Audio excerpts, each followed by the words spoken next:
श्रीमद्भागवत गीता अध्याय 15 पुरुषोत्तम योग।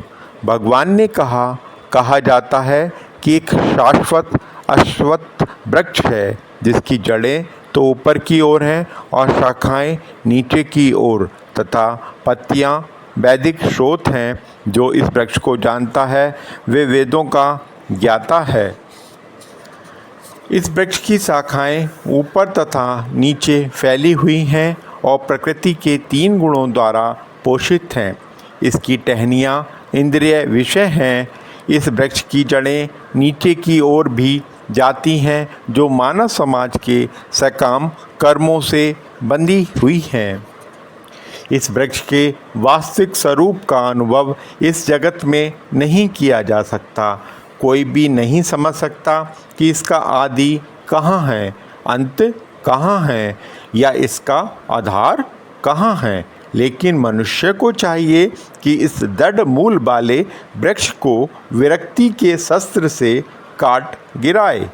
तत्पश्चात उसे ऐसे स्थान की खोज करनी चाहिए जहाँ जाकर लौटना ना पड़े और जहाँ उस भगवान की शरण ग्रहण कर ली जाए जिससे अनादिकाल से प्रत्येक वस्तु का सूत्रपात तथा विस्तार होता आया है, जो झूठी प्रतिष्ठा मोह तथा कुसंगति से मुक्त है, जो शाश्वत तत्व को समझते हैं, जिन्होंने भौतिक काम को नष्ट कर दिया है, जो सुख तथा दुख के द्वंद्व से मुक्त हैं और जो मोह रहित होकर परम पुरुष के शरणागत होना जानते हैं, वे उस शाश्वत राज्य को प्राप्त होते हैं। वह मेरा परम धाम ना तो सूर्य या चंद्र के द्वारा प्रकाशित होता है और ना अग्नि या बिजली से।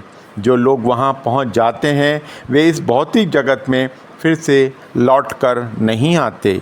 इस बद्ध जगत में सारे जीव मेरे शाश्वत अंश हैं। बद्ध जीव के कारण वे चहों इंद्रियों से घोर संघर्ष कर रहे हैं जिनमें मन भी सम्मिलित है। इस संसार में जीव अपनी देहात्म बुद्धि को एक शरीर से दूसरे में उसी तरह ले जाता है जिस प्रकार वायु सुगंधि को ले जाता है। इस प्रकार वह एक शरीर धारण करता है और फिर इसे त्याग कर दूसरा शरीर धारण करता है। इस प्रकार दूसरा स्थूल शरीर धारण करके जीव विशेष प्रकार का कान, आँख, जीभ, नाक तथा स्पर्श इंद्रिय त्वचा प्राप्त करता है जो मन के चारों ओर संपुंजित हैं। इस प्रकार वह इंद्रिय विषयों के एक विशिष्ट समुच्चय का भोग करता है। मूर्ख ना तो समझ पाते हैं कि जीव किस प्रकार अपना शरीर त्याग कर सकता है, ना ही वे यह समझ पाते हैं कि प्रकृति के गुणों के अधीन वह किस तरह के शरीर का भोग करता है। लेकिन जिसकी आंखें ज्ञान में प्रशिक्षित होती हैं वह यह सब देख सकता है।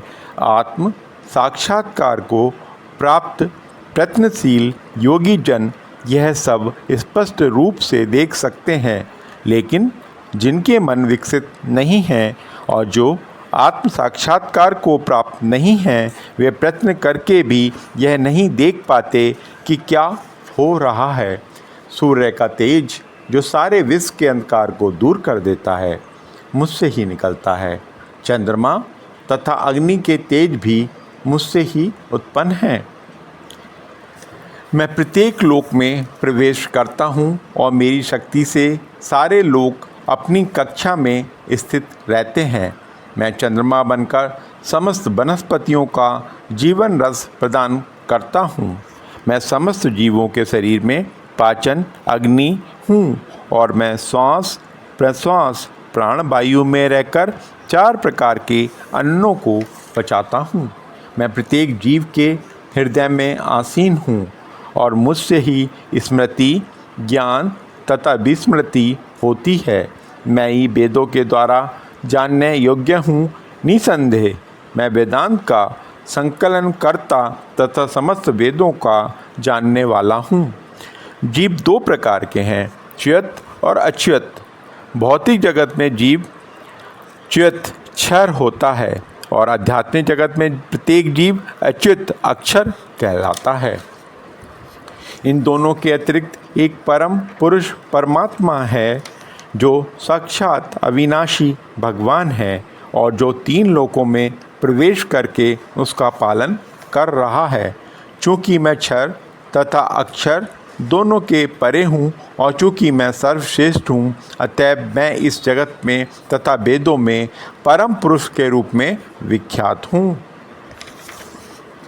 जो कोई भी मुझे संशय रहित होकर पुरुषोत्तम भगवान के रूप में जानता है, वह सब कुछ जानने वाला है। अतएव हे भरत पुत्र, यह व्यक्ति मेरी पूर्ण भक्ति में रत हो जाता है। हे अनज्ञ, यह वैदिक शास्त्रों का सर्वाधिक गुप्त अंश है जिसे मैंने अब प्रकट किया है। जो कोई इसे समझता है वह बुद्धिमान हो जाएगा और उसके प्रयास पूर्ण होंगे। श्रीमद् भागवत गीता के 15वें अध्याय पुरुषोत्तम योग का भक्ति वेदांत पूर्ण हुआ। आप लोगों से भक्तजनों से विनम्र निवेदन है कि आपको यह अध्याय अगर पसंद आया हो तो इस चैनल को सब्सक्राइब करते हुए कमेंट में जय श्री कृष्ण लिखना ना भूलें।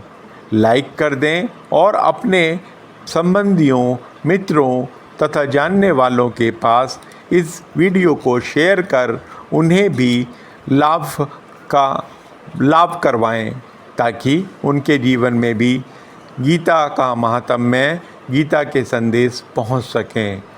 धन्यवाद, धन्यवाद, धन्यवाद।